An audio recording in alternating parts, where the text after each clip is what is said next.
Baik, Assalamualaikum warahmatullahi wabarakatuh. Tidak terasa kita sudah memasuki minggu ketiga. Pada materi minggu ini, yaitu tentang identitas sinus, kosinus, dan tangen sudut rangka. Kalian bisa lihat sendiri di sini, ada sin 2 alfa sama dengan 2 sin alfa kali cos alfa. Ini sebenarnya berasal dari sin alfa ditambah alfa. Oke, kalau rumus yang kemarin itu, ketika dia bentuk penjumlahan sinus, maka sin alfa kali cos alfa ditambah, karena alfanya sama kan, ditambah cos alfa dikali sin alfa. Karena sin alfa cos alfa ini ada dua buah, maka akan sama dengan 2 sin alfa kali cos alfa, gitu ya, sehingga hasilnya seperti ini.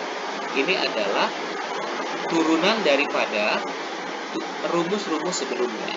Begitupun untuk yang seterusnya.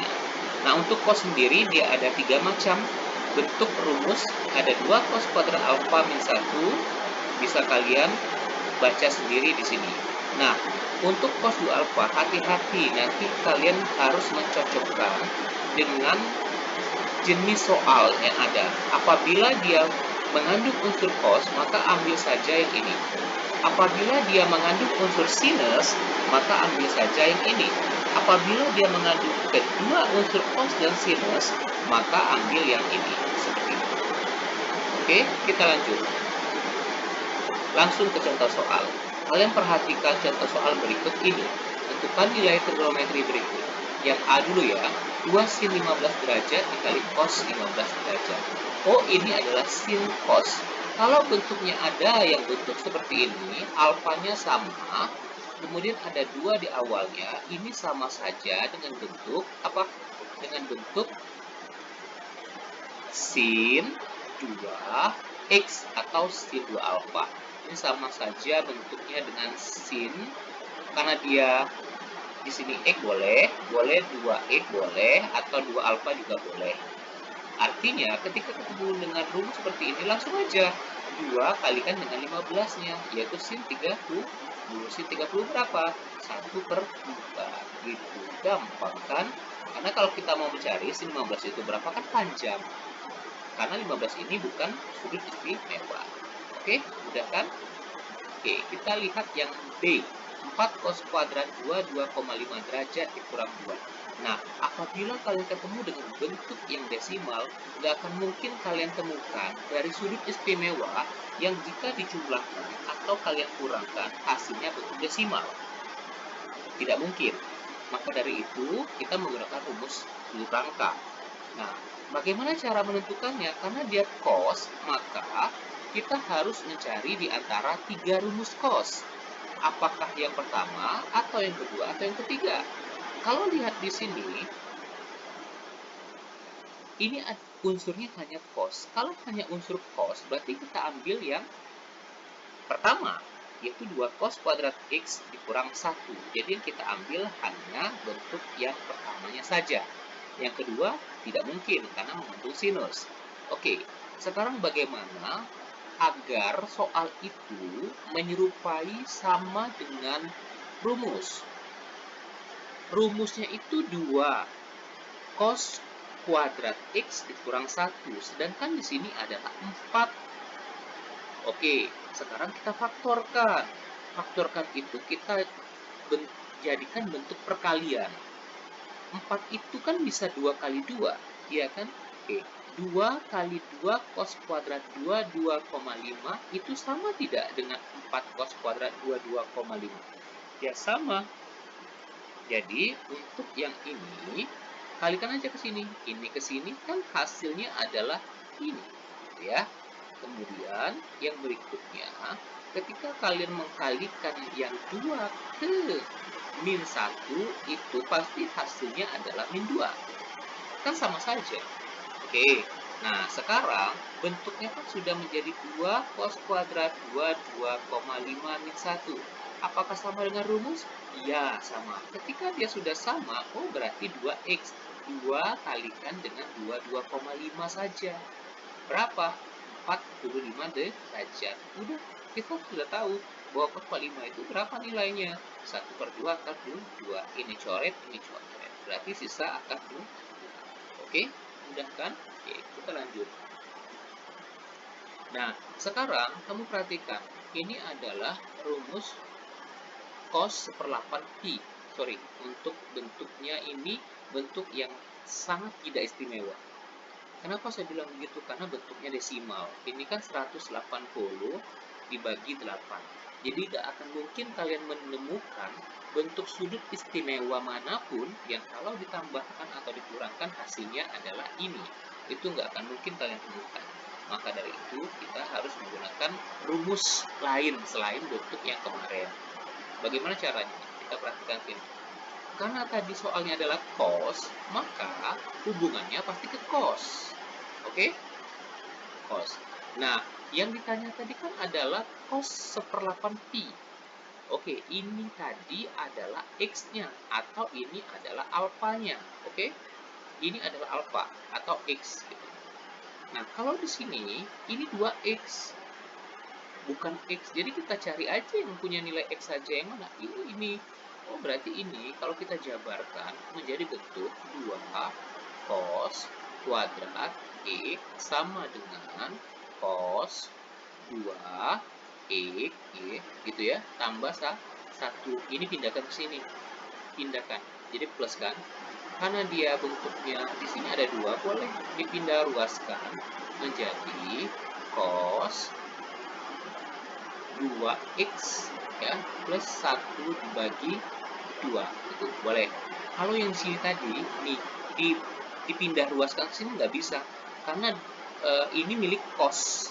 Sedangkan kalau 2 kali cos kuadrat x itu bisa karena 2 ini bukan milik cos.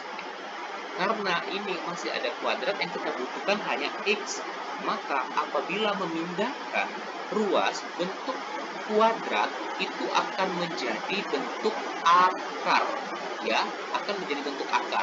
Sorry, saya hapus dulu, ya,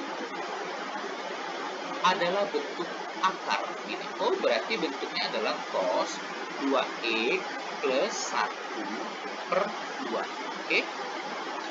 Bila kalian tidak paham rumus akan menyulitkan Anda karena bentuk trigonometri ini adalah bentuk rumus turunan dari rumus-rumus sebelumnya, ya. Nah, sekarang sudah selesai. Nah, tinggal masukkan nih x-nya, baru masukkan, boleh masukkan karena sudah sama dengan yang ditanya di soal, ya. Oke. Cos 2 kali 1/8 pi ditambah 1. Ini kan coret nih, jadi 1/4 pi. 1/4 pi itu berapa sih? Ini kan sama dengan bentuk 45 derajat kan? Oke, cos 45 berapa? Setengah akar 2. Oke, setengah akar 2 bagi 2 berapa? 1/4 dong, 1/4. 1/2, 2/4. 2/4 ini kan sama dengan 1/2. Sama aja kan? Oke. Nah, sekarang bagaimana dapatnya ini? Nah, ini hati-hati. Kalian harus paham betul konsep-konsep perpangkatan, akar-akar, cara merasionalkan, itu harus kalian paham betul. Kalau belum, kalian pelajari kembali.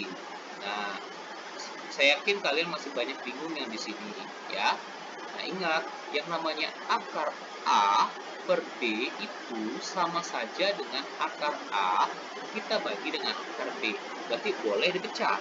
Oke, kalau lihat di sini, berarti yang di atasnya itu adalah akar 2 ditambah 2 dong. Oke, yang di penyebutnya itu akar 4 dong. Oke, akar 4 itu berapa? Akar 4 itu kan 2. Sorry. Langsung aja ya. Langsung aja. Akar 4 ini berapa? Akar 4 ini kan 2. Oh, berarti di sini adalah 2 gitu. Jadi ini kan sama aja nih. Akar 2 ditambah 2/2 kan sama dengan setengah akar 2 ditambah 4. Oke, kita lanjut. Nah, sekarang berikutnya adalah identitas sinus, kosinus, dan tangen sudut pertengahan. Oke, ini sudut pertengahannya gini ya. Nah, kalian perhatikan saja ketiga rumus ini. Yang ini nggak usah kalian perhatikan, ya. Oke, ingatkan sudut pertengahan ini. Coba kalian nanti cari sendiri bagaimana cara menentukan rumusnya. Satu saja, bagaimana cara menentukan ini. Kalian ingat rumus cos ya. Cos 2 alfa. Nah, rumus ini yang akan menghasilkan bentuk setengah alfa. Gitu. Kita lanjut. Contoh soal. Diketahui nilai tangan X sama dengan 4/3 dan X di kuadran 2. Oke, kuadran 2 itu apa? Tumpul. Bukan lancip, tumpul. Tentukan nilai sin X per 2 dan cos X per 2. Oke, kita lihat dulu yang ini. 4/3. Gambarkan dalam bentuk segitiga siku. Arahnya ke sudut tumpul. Ini 4, ini 3. Kenapa demikian? Karena tan. Tan itu sisi depan bagi samping. Depan, samping. Sekarang, kalau ditanya sin X saja, berarti kita memerlukan sisi miring. Ini ya. Nah, dari sisi miring ini kalian lihat di sini ada 5. Di mana 5? 5 itu dapatnya dari 4 kuadrat, 16, ditambah 3 kuadrat, 9.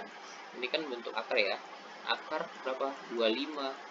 Akar 25 berapa? 5. Kenapa Pak ditambah? Karena sisi yang ditanya adalah sisi yang terpanjang di antara sisi yang lain atau sisi miringnya.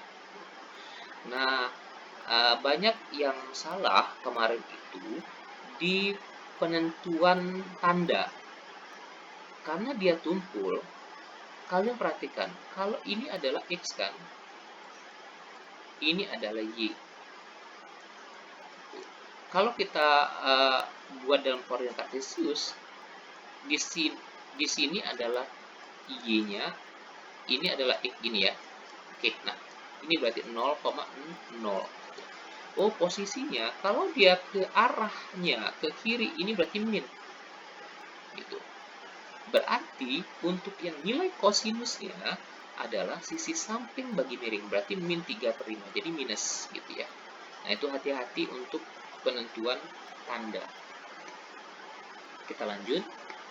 Nah, karena rumus yang bentuk pertengahan tadi sudah diketahui, ini kan sama aja dengan bentuk sin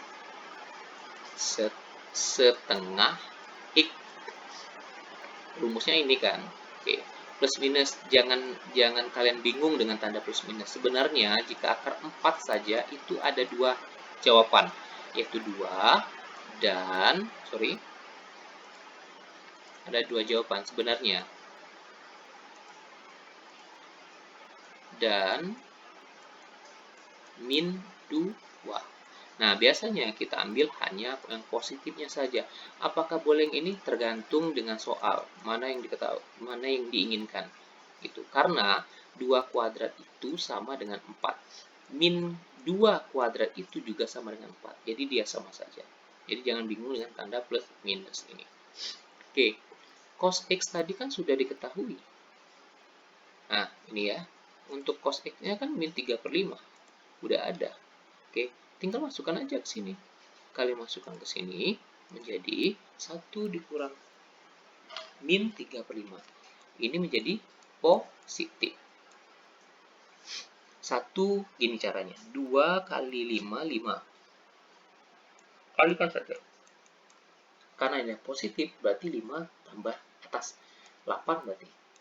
Per 5.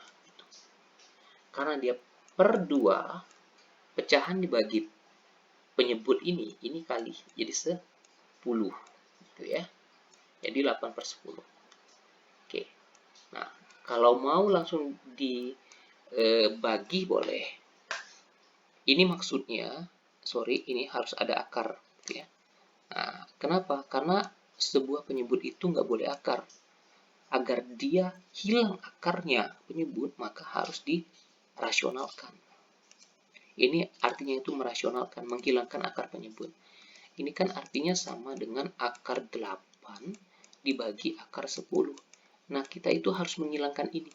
Caranya harus mengkalikan dengan akar yang sama dong. akar 10. Kalau mengalihkan dengan akar 10 berarti atasnya juga sama, akar 10 gitu. Sehingga ketika akar 10 dikali akar 10 itu pasti 10. Ingat konsep akar A dikali akar A itu sama dengan A.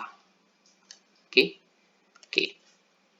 Nah, kemudian perlu kalian perhatikan juga apabila dia bisa dibagi atau disederhanakan boleh. Ini akan sama juga dengan coret-coret, berarti ini berapa nih? 4 ya. Per 10 bagi 2, 5 itu boleh. Sama dengan ini kan jadi 2 per akar 5. Kenapa 2? Karena 4 itu bisa diakarkan. Akar 5 tidak, berarti tetap 2 per akar 5. Karena penyebutnya itu masih berupa akar, maka dirasionalkan. Akar 5 per akar 5. Sehingga hasilnya adalah 2 ini per 5 akar 5. Begitu. Nah, bagaimana yang cos? Oke, kalau yang cos, kita lihat rumus lagi. Tandanya plus ya, di sini plus. Oke, untuk cos X-nya min 35, berarti 1 kali 5, 5. Berarti 5 nih, 5. Karena dia plus dengan min, berarti min 3 per 5. Berarti ini berapa? 2 per 5. Oke, yang atas. Karena dia ada bagi 2, berarti bagi 2. 2 per 5 bagi 2 berapa? 2 per 10. Gitu. Bentuk akar ya semua, ini bentuk akar. Karena 2 per 10 itu sudah sederhana, boleh ini akar, boleh juga disederhanakan lagi juga boleh. Kalau mau tetap 2 per 10 juga boleh, kalau mau dikecilkan lagi lebih gampang. Ini kalau kita sederhanakan lagi menjadi seperti ini. Sama-sama dibagi 2. 2 bagi 2, 1. Ke 10 bagi 2, 5. Oke, otomatis ya akar 1 yaitu 1 per ini aja. Ini 5, pasti 5 nih di sini. Di atasnya pasti ada akar 5 gitu. Ya.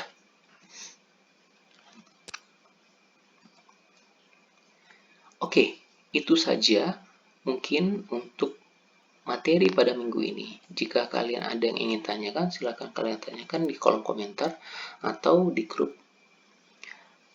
Facebook kita masing-masing. Oke, itu saja. Terima kasih atas perhatiannya. Saya akhiri wassalamualaikum warahmatullahi wabarakatuh.